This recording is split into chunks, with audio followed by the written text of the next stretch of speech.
Welcome to Hood Champion Boxing Sports. In boxing, you find a way to win or you find a way to lose. You can find a way to take it to the stupid as well. Now, Shakir Stevenson is going to be getting back in the ring very soon. Surprisingly enough, when you're talking about Shakir Stevenson, some people here don't really my shoulder. They don't really know who his upcoming opponent is.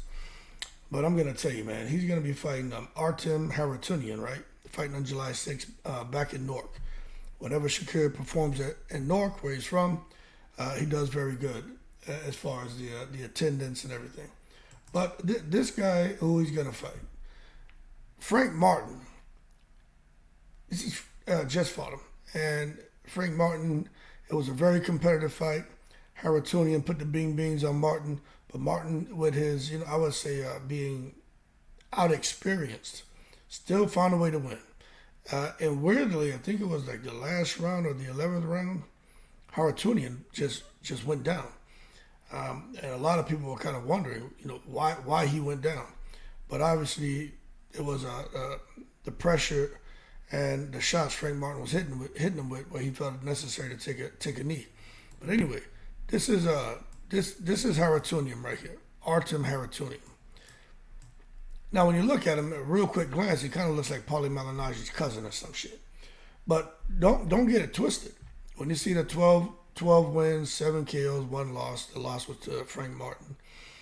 58% KO ratio. See that his residence is Hamburg, Germany. He's born in the United States, but obviously parents were German or wherever they're from originally, man, Armenia, and then they settled in Germany. So they, after him being born in the States, returned to Germany, and that's where he started fighting and training.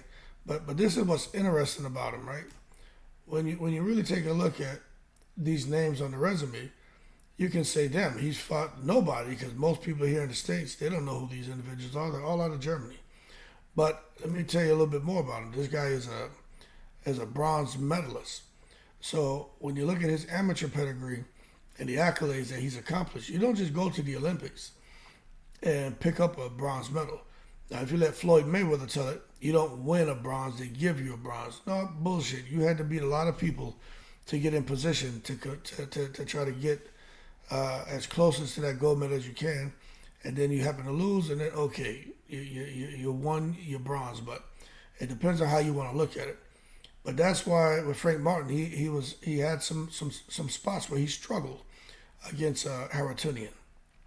Now, for Shakir Stevenson, and this is being as real as I possibly can, anyone out here thinking Shakir is going to get in there and tranquilize Harutyunyan, you got another thing coming. Let me tell you the problem for Shakir Stevenson here. First of all, this guy can fight. But Shakir is right-handed. And he fights in the southpaw stance. And what I realized with Shakir is if he can't really get and hurt you with that right hand, that jab and hook is not really hurting you, that left hand's not doing anything. And for Shakir Stevenson to be coming off of what some would say, I don't know if I would say that, but they would say a piss-poor performance, the P3, against Edwin de los Santos. For him to go up against this guy, when it comes to matchmaking, I know he was talking to Navarrete, but I just think matchmaking, this is probably one of the worst fights that they can make for Shakir Stevenson, is to put him in the ring with this guy right here, because this guy is going to make Shakir look bad. All right? So you may say, okay, well, damn, Hood Champion, are you hating on Shakir Stevenson? No, I'm not. I'm telling you what I feel is going to happen. I'm not saying Shakir's going to lose to him. I think he's going to make him look bad.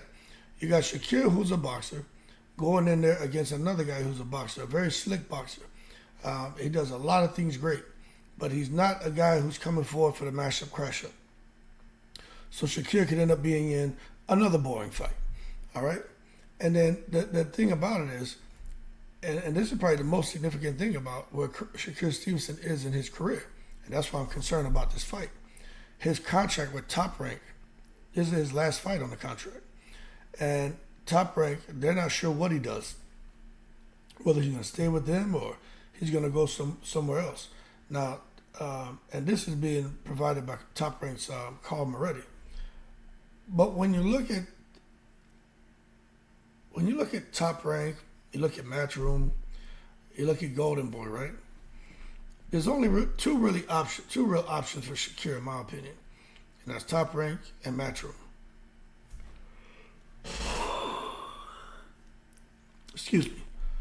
But I really think Top Rank is where Shakir belongs. But this is the problem.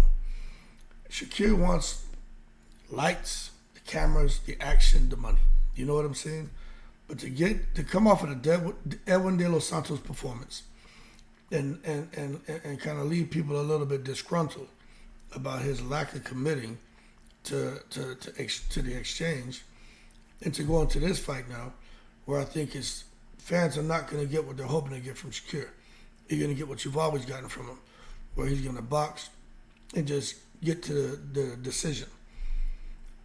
And when they're trying to put together a package deal to extend Shakir Stevenson's career another 5-6 fights, I just don't think he's going to get the money and deal that he thinks he deserves unless he gets in there and makes a statement. He must make a statement. Simple. Especially when you look at, Eddie Hearn and other promoters, and for him to potentially get over there to Saudi and fight. The reality is this: not everybody's Gervonta Davis, but they don't need Saudi. In the way, they don't need to go to Saudi. But for Shakir to go out there and get some big dough and to get Turki Al-Sheikh, to get his interest to peak, he's going to have to do something to capture people's attention. And I even think to get the deal that he wants from Top Rank, I think he's going to have to do something to really get their attention. But that being said, you just got to sit back and see. And it wasn't Navarrete, Zepeda. I keep getting them two mixed up. It was Zepeda who he was negotiating with, and I don't know what happened. But the bottom line is, Harutyunyan is the WBC's number 6. He got the call. Frank Martin already beat him. So some people are looking at this like, why would Shakir go and fight this guy? But it is what it is. You know what I mean? Dillian White fought Jermaine Franklin, and Anthony Joshua fought him. So I don't know. Maybe this will lead up to Frank Martin and Shakir fighting. If Frank Martin, whether he wins or loses the tank, I think he loses. But that could be Shakir Stevenson's next fight if he gets past Harutyunyan. He go and fight Frank Martin. I don't know. But that being said, Shakir Stevenson, I'm not sure, man. I just hope he makes the right decision for himself. He's with Top Rank. I know he works with the guy out of Houston, man. I can't remember his name. I'm about to go walk. But James Prince. But I just think for him going forward, he's got to put on the show. But if not, that's on him. You know what I'm saying? That being said, y'all keep cool. Shout out to the veterans all 7 continents. Y'all in the breeze.